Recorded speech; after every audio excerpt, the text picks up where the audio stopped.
On March 28, 1980, a group of Israeli archaeologists were called to salvage the contents of an apparently unremarkable ancient tomb. It contained a number of bone boxes, or ossuaries. At first glance, they seemed like thousands of others found throughout the Jerusalem hills. But this tomb held a remarkable secret, one that had the potential to rock the foundations of Christianity. Evidence to suggest that the bones found there may be those of Jesus Christ. If Jesus' physical remains were discovered, that would be the end of traditional Christianity. Could science unlock the tomb's ancient secrets?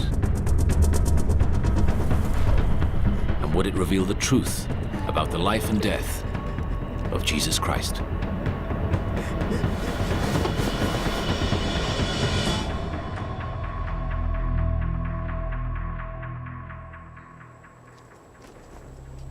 Over 2 billion Christians around the world believe Jesus Christ is the Son of God who rose from the dead. For 2,000 years, they have believed that Jesus died on the cross and was placed in an empty tomb. The faith says that then, 3 days later, he rose from the dead before ascending to heaven, leaving no mortal remains on earth.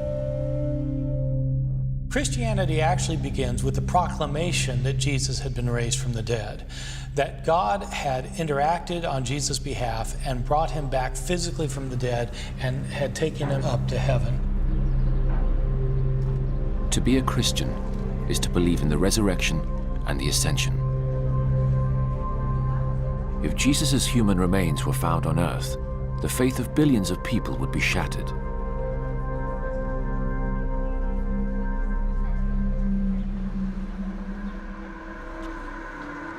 It was spring 1980 when archaeologists Amos Kloner and Shimon Gibson were called to excavate a seemingly ordinary tomb. A chance discovery on a construction site in the Jerusalem suburb of Talpiot, 3 miles east of the city center.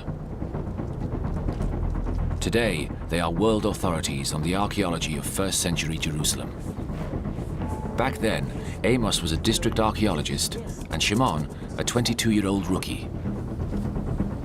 Little did they know they were stumbling across one of the most controversial archaeological finds of all time. A tomb from the time of Jesus.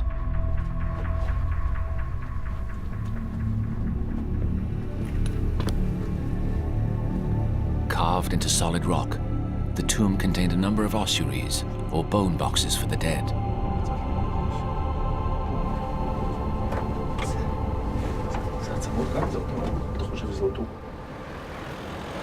This was rescue archaeology, a race against time. The tomb was unearthed on a building site, and when an archaeological find is discovered, construction has to stop. But big money is at stake. Archaeologists have a few days at most before they will be thrown off and construction will continue. If you're in a situation where you have a burial cave and inside you have ossuaries, the stone bone boxes in which bones are kept, it's not a nice sort of atmosphere because you want to do the best possible work and you feel this threat looming over you. Yet these archaeologists were investigating a crucial point in history: the first years of Christianity. Burial of the dead in chambered tombs and ossuaries was common for only 100 years. Between 30 BCE and 70 CE, covering the years of Jesus' life and death. Amos Kloner is the world's leading authority on burial practice in first century Jerusalem. After about 12 months, which means a winter, summer, the decaying of the flesh, they collected the bones and put them in the boxes we called ossuaries. Ossuaries are very common in the burials of Jerusalem.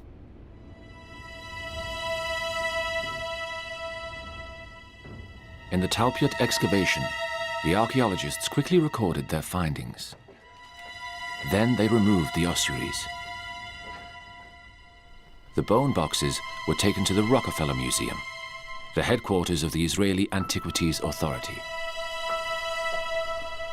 Well, back in 1980, when the finds were on the vehicle and brought here to the Rockefeller Museum, the first thing that would have been done would be to unpack the ossuaries, and those which had inscriptions on them and carvings were placed on shelves in the storeroom, which is behind me at the end of the corridor.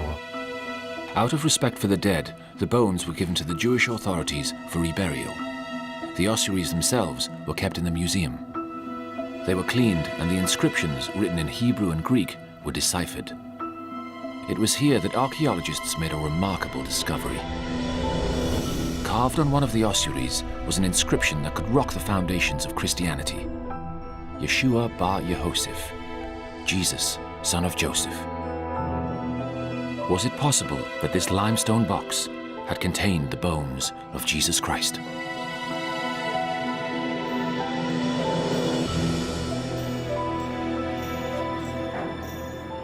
In the Jerusalem suburb of Talpiot, a routine tomb excavation revealed a collection of ossuaries, or bone boxes, one of which was inscribed, Jesus, son of Joseph. Professor of religious history James Tabor is in Jerusalem researching the life of the historical Jesus.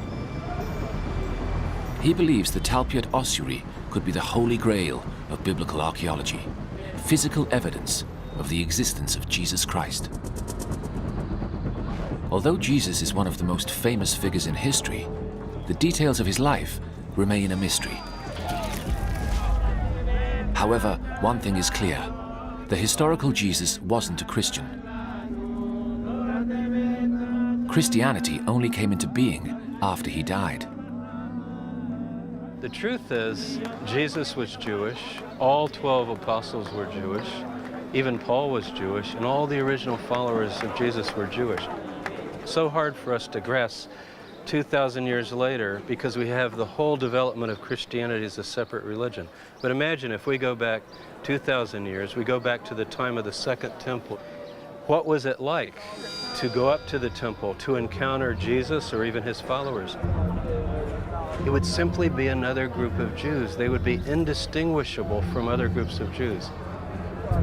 Jerusalem in Jesus' day was a city under occupation. The Romans ruled Judea with an iron hand. Then, 40 years after Jesus' death, everything changed. In 70 AD, this whole temple came down, at least to the foundation stones that you can see, and this is the rubble left from it. There was a great revolt, and the Romans put it down very decisively. It lasted until 73 AD. And the city of Jerusalem was destroyed, the temple was destroyed.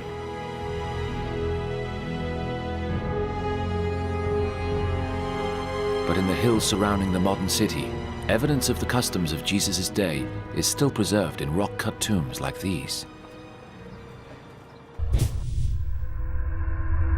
The tomb in Talpiot is a typical family tomb. It's the collection of names inside that is exceptional. As well as the Jesus son of Joseph bone box, there are several other inscribed ossuaries, clues that suggest Talpiot could be the family tomb of Jesus Christ. There is Maria in Hebrew, a form of Mary. Then there is Mariamne, written in Greek, another form of Mary. There is also Yosef in Hebrew, a nickname for Joseph.